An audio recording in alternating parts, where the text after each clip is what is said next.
वो वक्फ बोर्ड अधिनियम 1995 को निरस्त करने के संबंध में एक निजी विधेयक पेश किया गया है।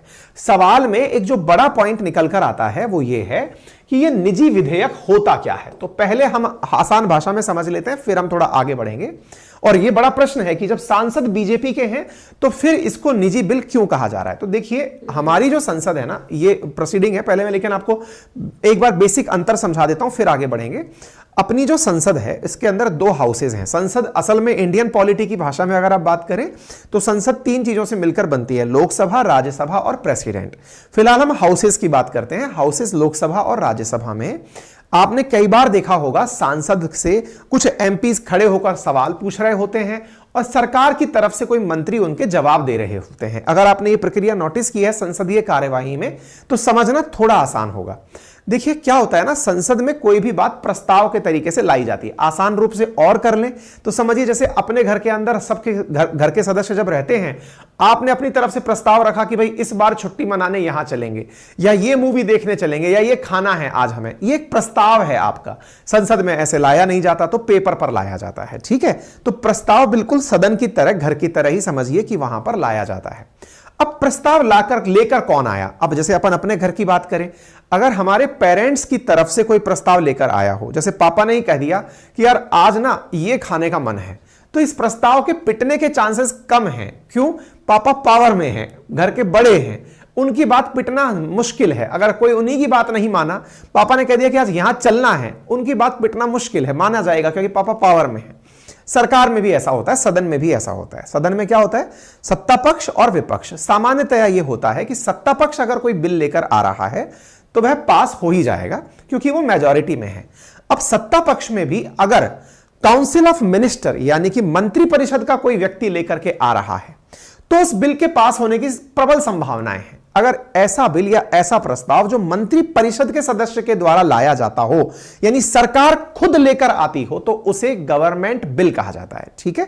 और अगर सरकार में कोई सदस्य नहीं है, सरकार का सदस्य नहीं है लेकिन सरकारी पार्टी से है, या जैसे मान लीजिए फिलहाल बीजेपी बहुमत में है, एनडीए बहुमत में है केंद्र में, लेकिन जिस व्यक्ति के द्वारा बिल लाया गया वो काउंसिल ऑफ मिनिस्टर का हिस्सा नहीं है, वो मंत्री नहीं है, मंत्री परिषद का हिस्सा नहीं है, उसके द्वारा बिल लाया गया, या फिर अपोजिशन के द्वारा बिल लाया गया, दोनों ही स्थितियों में बिल प्राइवेट मेंबर बिल कहलाता है। तो संभव है अब आपको आसान भाषा में प्राइवेट मेंबर बिल और पब्लिक बिल दोनों का अंतर समझ में आ गया।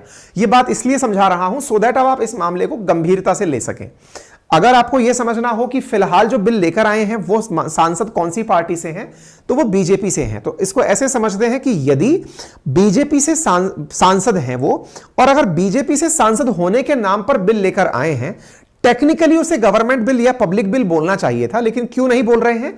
क्योंकि वो प्राइवेट मेंबर, सरकारी सदस्य नहीं है, अभी मेंबर काउंसिल ऑफ मिनिस्टर के नहीं है, इसलिए आप उसे प्राइवेट मेंबर बिल में काउंट करें। तो आसान भाषा में यह समझ में आ गया होगा। हम वापस लौटते हैं तो आप यहां पर हरनाथ सिंह यादव जी को देखते हैं, उनका यह वीडियो हम चला के आपको दिखा रहे हैं।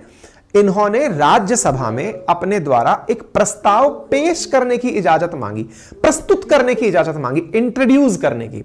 अब प्रस्ताव जब आता है ना तो कई चरणों में आता है। पहले प्रस्ताव प्रस्तुत किया जाएगा, उस पर विचार विमर्श होगा, प्रस्ताव विचार विमर्श के बाद फिर उस पर वोटिंग वगैरह होगी, है ना। तो यहां पर ये जो आपको दिखाई दे रहे हैं हरनाथ सिंह यादव जी, ये राज्यसभा सांसद हैं। इनके द्वारा राज्यसभा, जिसे उच्च सदन कहा जाता है, वहां पर प्रस्ताव प्रस्तुत करने की इजाजत मांगी गई। अब इसको ऐसे समझिए, आप अपने घर में हैं, अपने घर में छोटे बच्चे भी हैं, छोटे बच्चे बड़ों से थोड़ा सा लिहाज रखते हैं, वो पूछने से पहले डरते हैं, क्या पापा का मूड कैसा है, पूछ ले क्या कि आज हमें ये खाने का मन हो रहा है, हमें ये घूमने का मन हो रहा है, हमें बाहर खेलने का मन हो रहा है।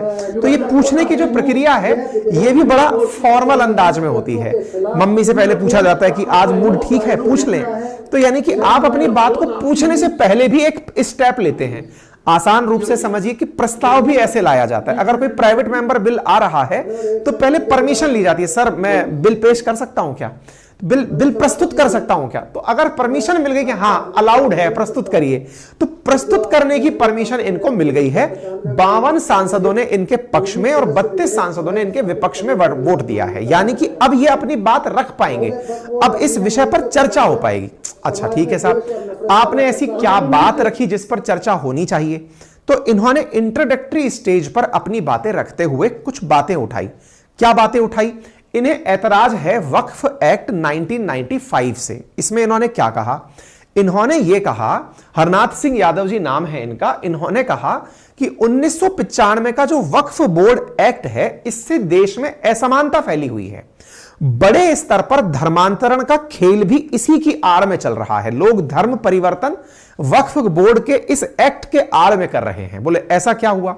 तो देखिए, आपको यदि ज्ञात हो तो जब देश का विभाजन हुआ, आपको पता होगा देश का विभाजन धर्म के आधार पर हुआ था। मुस्लिम लीग की मंशा थी कि मुस्लिमों के लिए एक अलग देश बने, और उस अलग देश का नाम पाकिस्तान हुआ और एक अलग देश बन गया। ठीक है साहब। अब जो देश के अंदर ऑलरेडी मुस्लिम रह रहे थे, ऐसा तो नहीं था कि आज जहां पाकिस्तान है उसी क्षेत्र में सारे मुस्लिम रहते हों। ऐसा भी नहीं था जैसे आज जहां बांग्लादेश है उसी क्षेत्र में सारे मुस्लिम रहते हों। मुस्लिम जैसे आज भी हमारे पूरे देश के मध्य में भी कहीं ना कहीं किसी ना किसी शहर में स्थित हैं, ऐसे उस समय भी हुआ करते थे।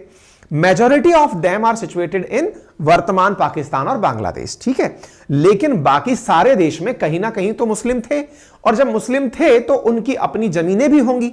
जैसे मुगल काल में बहुत बड़ा क्षेत्र मुस्लिमों का, या फिर जहां शासन रहा उसमें दिल्ली भी है, आगरा भी है, ये प्रमुख क्षेत्र रहे हैं।